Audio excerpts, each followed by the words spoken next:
Good morning, students. I am your social teacher.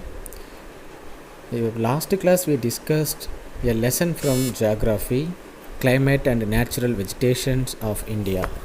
In this lesson, we discuss about the factors affecting the climate of India and monsoon. These are the things we discussed in our previous class. Today, we are going to discuss the same lesson. The new topic, distribution of rainfall. In this topic, we are going to discuss about the rainfall of India. The rainfall of India is uneven. So uneven distribution, the distribution of rainfall, that means one place, the north and south.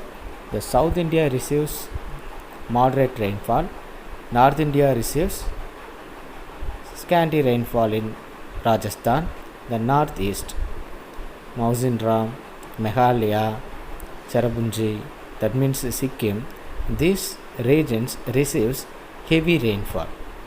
This is called uneven distribution of rainfall. The average rainfall of India is 118 centimeter. The per year, the India receives its annual rainfall 118 centimeter. But it is the uneven distribution. Uneven. That means this country receives rainfall in different places, in different type of rainfall. One place gets scanty, one place gets moderate rainfall, another receives heavy rainfall, another regions receives very heavy rainfall.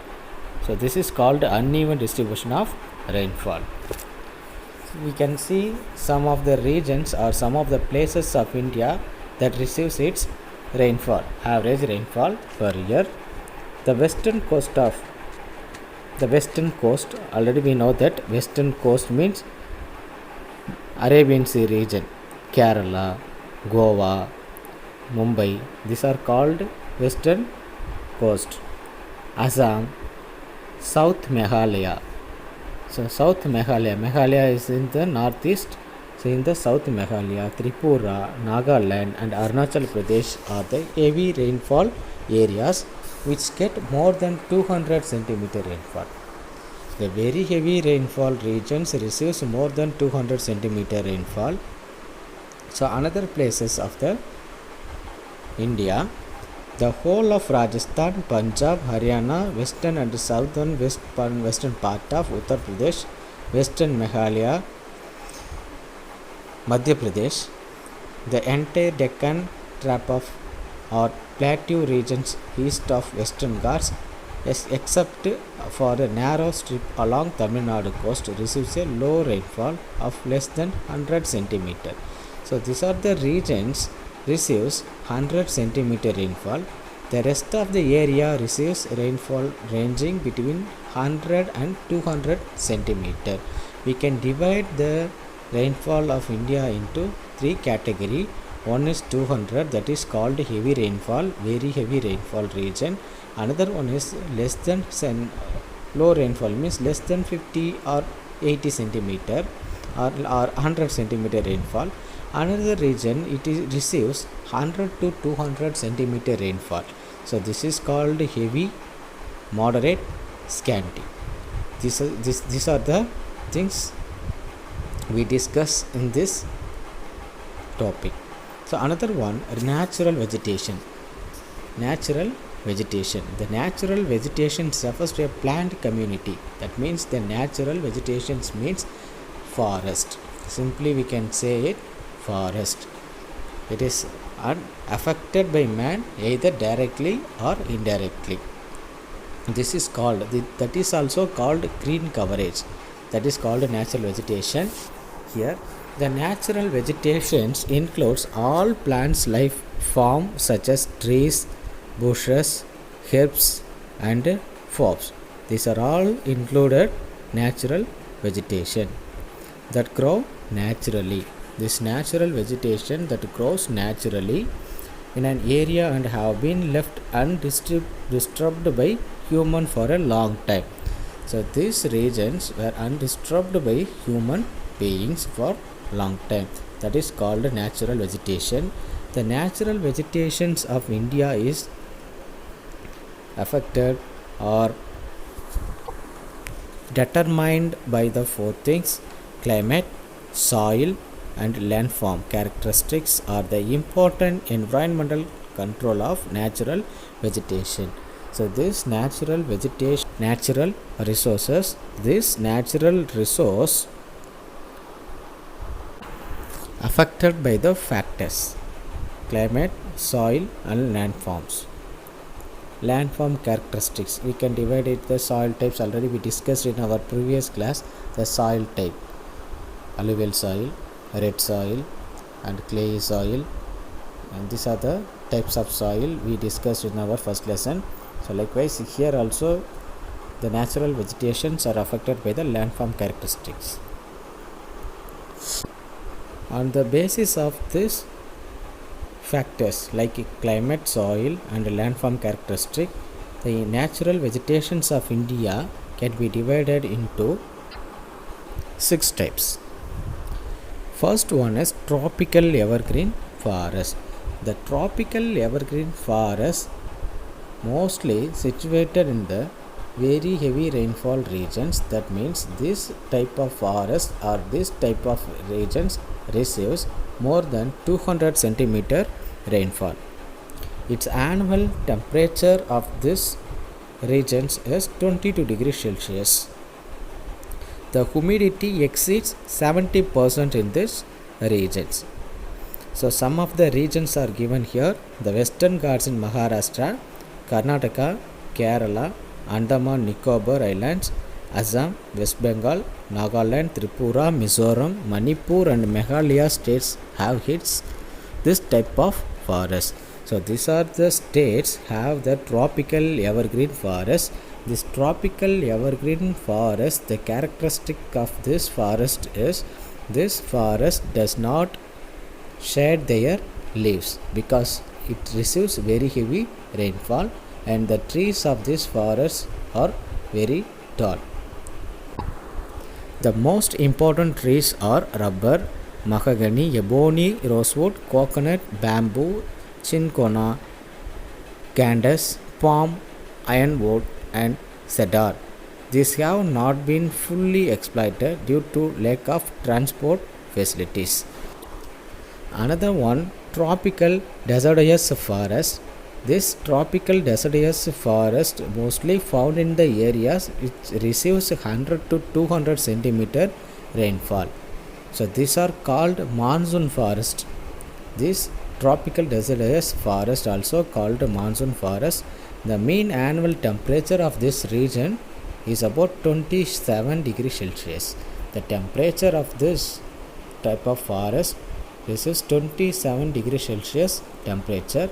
The average rainfall or annual relative humidity is 60 to 70%. Humidity. What is the humidity?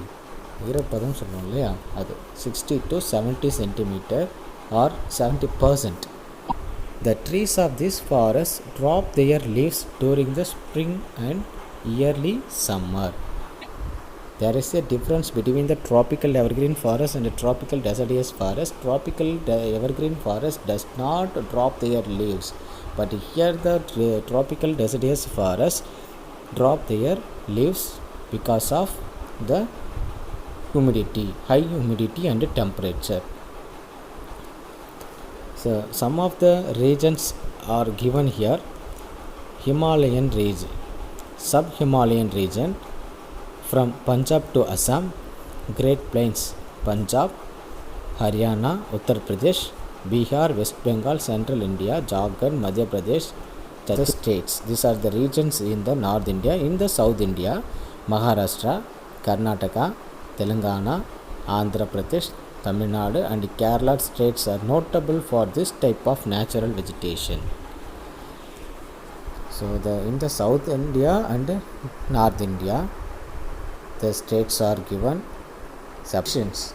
அதாவது north and south இந்த ரீஜன்ஸில் இருக்க states கொடுத்துருக்காங்க. So இந்த states எல்லாமே என்ன receive பண்ணுதுன்னா, இந்த tropical டெசர்டேஸ் forest இருக்குது. இந்த ஃபாரஸ்ட்டு அதோடைய rainfall 100 to 200 centimeter rainfall per year. The teak and sal are the most important trees. So teak and sal are the most important trees of the tropical deciduous forest. So sandalwood, rosewood, kusum, mahua, palas, haldu, amla, patak, bamboo and dendu are the other trees of economic importance. These trees are used for making furniture. This forest also provide fragrant oil, varnish, sandal oil and perfumes. So this type of forest mostly used for the economic activity. That means the people used this or destroyed this type of forest for the use of earning money. Another one, tropical dry forest. The tropical dry forest, this regions are this type of forest found in the areas with it receives 50 to 100 centimeter rainfall. They represent a transitional type of forest. These are found in East Rajasthan. That means the dry forest. This type of dry forest receives 50 to 100 centimeter rainfall. This type of rainfall is called scanty rainfall. Scanty rainfall. So some of the regions are given here. These regions receives scanty rainfall. These scanty rainfall regions have dry forest. These are found in East Rajasthan, Haryana, Punjab, Western Uttar Pradesh, Madhya Pradesh, Eastern Maharashtra, Telangana, West Karnataka and East Tamil Nadu. These are the states of dry forest. The important spices are mahua, banyan. The important species are mahua, banyan, amaltas, palas, haldu, kigar, bamboo, babul, khair. These are the important species of this forest. Desert and semi-desert vegetations. These are also called tropical thorn forest. So இங்கே பார்த்துட்டிங்கன்னா dessert இதில் try ஃபாரஸ்ட்லேயே நம்ம இன்னொன்னா பிரிச்சுருக்கோம் desert and semi-desert vegetation. So this is also called tropical thorn forest. These are found in the areas having annual rainfall of less than 50 cm. So in the tropical dry forest நம்ம ரெண்டாக பிரிச்சுக்கிறோம் 100 to 50 to 100 cm receiving rainfall receiving regions and another one below 50 cm rainfall receiving regions. These regions are called desert and or semi-desert area or regions. They have low humidity and high temperature. The humidity is very low in this type of region, that means desert and semi-desert regions, but the temperature is very high.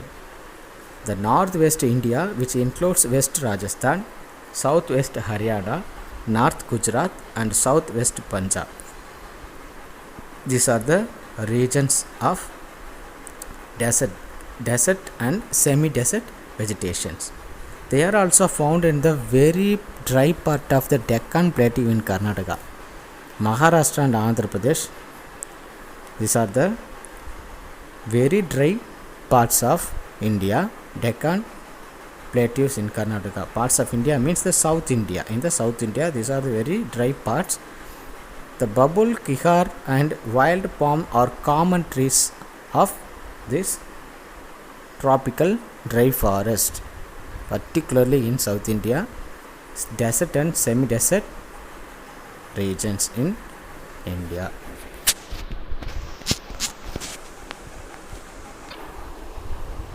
Another one, mountain or mountain forest.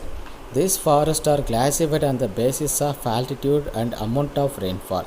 This mountain or mountain forests are located in the high elevated areas. That means these high elevated areas means in the mountainous regions.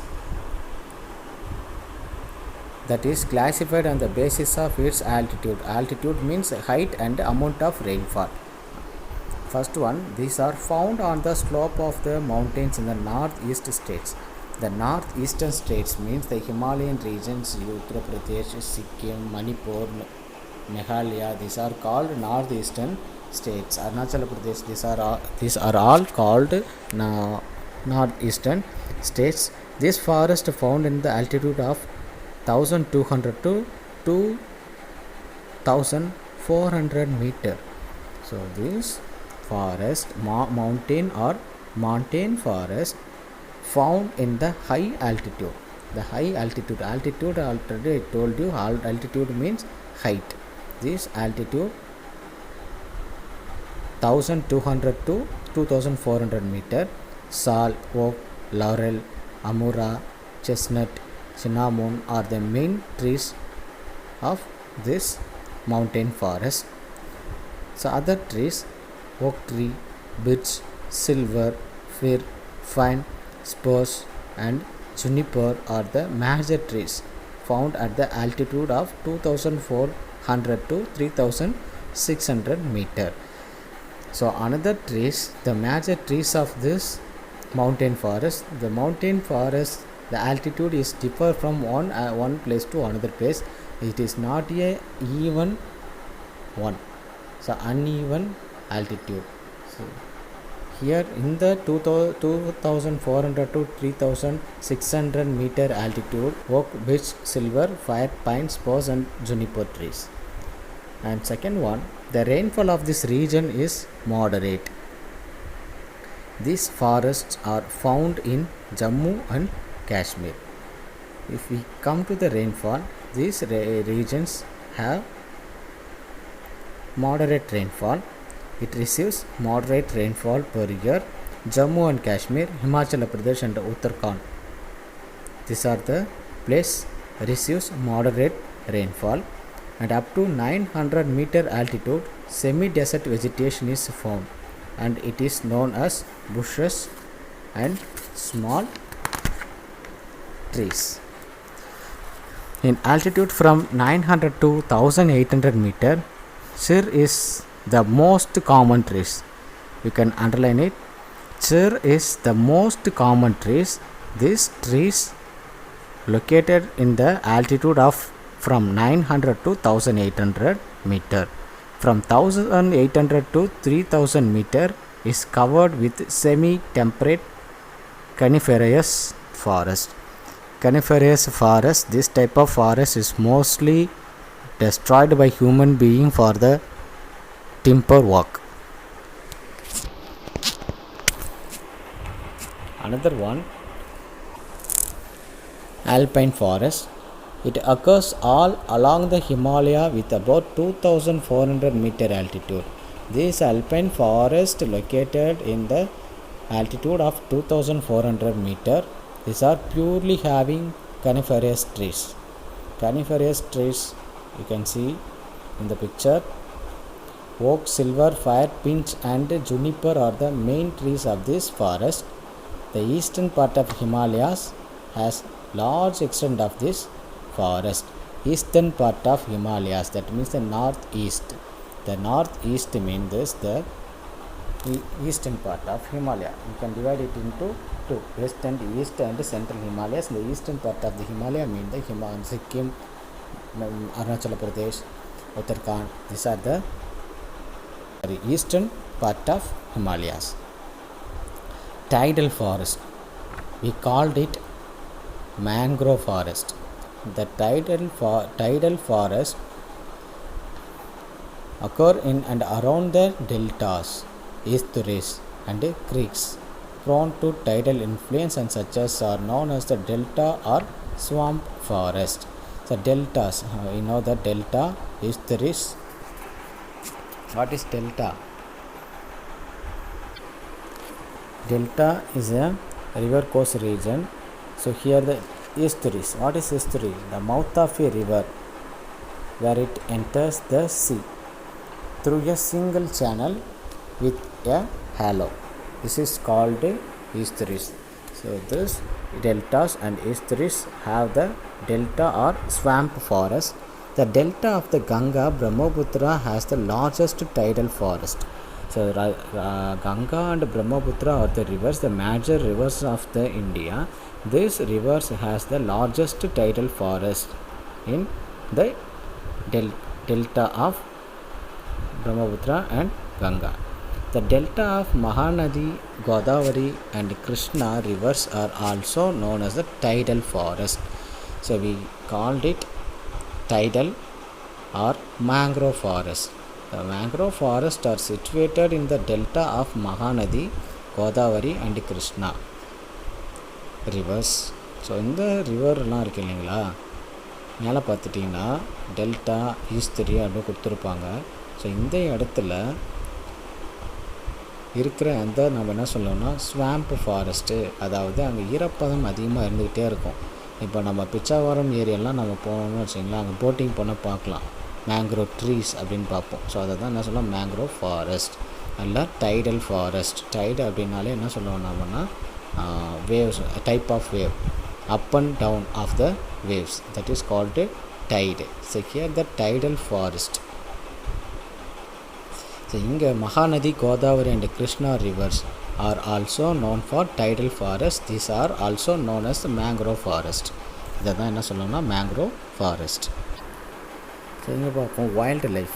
The wild life means the wild animals. The wild animalsனால் நமக்கு தெரியும் நான் domesticated animals, that is called wild animals. Include both vertebrate animals and include both vertebrates. Vertebrates-னா நமக்கு தெரியும் முதுகெலும்பு இருக்கிறது. The fish, amphibians, reptiles, birds and mammals and invertebrates. Invertebrates அப்படின்னு சொன்னால் நமக்கு தெரியும் முதுகெலும்பு இல்லாதது. Bees, butterflies, moths. These are called wild animals. India has a rich and diversified wildlife. The Indian fauna consists of about 81,251 species of animals out of the world's total of about 1.5 million species. So India only has its fauna 81. Fauna means animals. It's 81,251 species of animals. Our country is home for tigers, lion, leopards, snow leopards, pythons, wolves, foxes, bears, crocodiles, rhinoceros, camels, wild dog, monkeys, snakes, antelope species, deer species, variety of bison and the mighty Asian elephant. So Asian elephant is one of the world famous one. Hunting, poaching, deforestation and other anthropogenic interferences in the natural habitats have caused extinction of some species and many are facing the danger of extinction. So here we saw that number of animals in our country. So these animals are in extinction because of our greed. IBWL, the Indian Board for Wildlife, so it constituted in 1952. Constituted means it was founded, that means introduced in 1952 to suggest means of protection, conservation and management of wildlife to the government. The protecting the animals and conserve the animals and forest and management of wildlife. This motive, the 1952 the Indian Board for Wildlife was constituted. The Government of India enacted Wildlife Protection Act, that means Wildlife Act, in 1972 with the objective of effectively protecting the wildlife. In 1972, the Government of India enacted a act to protect the wildlife in 1972. It controlled poaching, smuggling and illegal trade in wildlife and its diversities. So நமக்கு தெரியும் ஹண்டர்ஸ்லாம் இருக்காங்க. So நம்ம டிஸ்கவரிஸ்லாம் பார்த்துருப்போம். நிறைய ஹண்டர்ஸ்லாம் எலிஃபெண்ட்டை hunt பண்ணுவாங்க, ரினோசரஸை hunt பண்ணுவாங்க. So இதெல்லாம் அவங்க ஹண்ட் பண்ணிவிட்டு அதை என்ன பண்ணுவாங்க, ஸ்மக்லிங் மாதிரி பண்ணுவாங்க. ஸோ இல்லீகல் பிஸ்னஸ் பண்ணுவாங்க. இந்த மாதிரி பிஸ்னஸ் நம்ம இந்தியாவிலே நடந்துகிட்டு இருந்துச்சு. ஸோ அதனால் government of India taken a step to protect wildlife. That is why it introduced Indian Board for Wildlife. It was enacted in 1952 and the Government of India enacted a law for or act for the protecting wildlife in 1972. To preserve the country's rich and diverse wildlife, a network of 102 national parks and about 515 wildlife sanctuaries across the country have been created. To protect the wildlife and the birds, the Indian government established 102 national parks and 515 wildlife sanctuaries. Biosphere reserves. The biosphere reserves of India. These areas are protected areas of land coastal environment. So land coastal environment is called the biosphere reserves. The Indian government has established 18 biosphere reserves in India. We can see in the picture, in which protect large area of natural habitats, which often include few national parks with buffer zone. Say here, the Project Tiger was launched in April 1973. Project Tiger was launched in 1973 with the aim to conserve tiger population in specifying constituted tiger reserves in India. In 1973, the Government of India introduced the Project Tiger. What is the aim? The aim of this Project Tiger is to conserve the tiger population. Biosphere reserves in India. So 11 of the 18 biosphere reserves. 18 biosphere reserves already we know about it, are established here. The map is given. In the map, all the biosphere reserves is given. 11 of the 18 biosphere reserves of India fall under the list of man and biosphere program of biosphere reserves. அதாவது இந்தியாவில் இருக்க 18 biosphere reservesல 11 biosphere reserves எதோடைய control அப்படின்றத யுனெஸ்கோவுடைய list இருக்குது.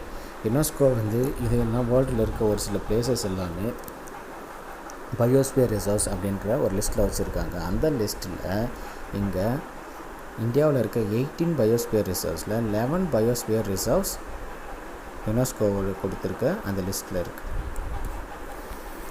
Okay children, today's class is over. I will send the question answer with this link. Copy the question answer and study for your exam. Thank you.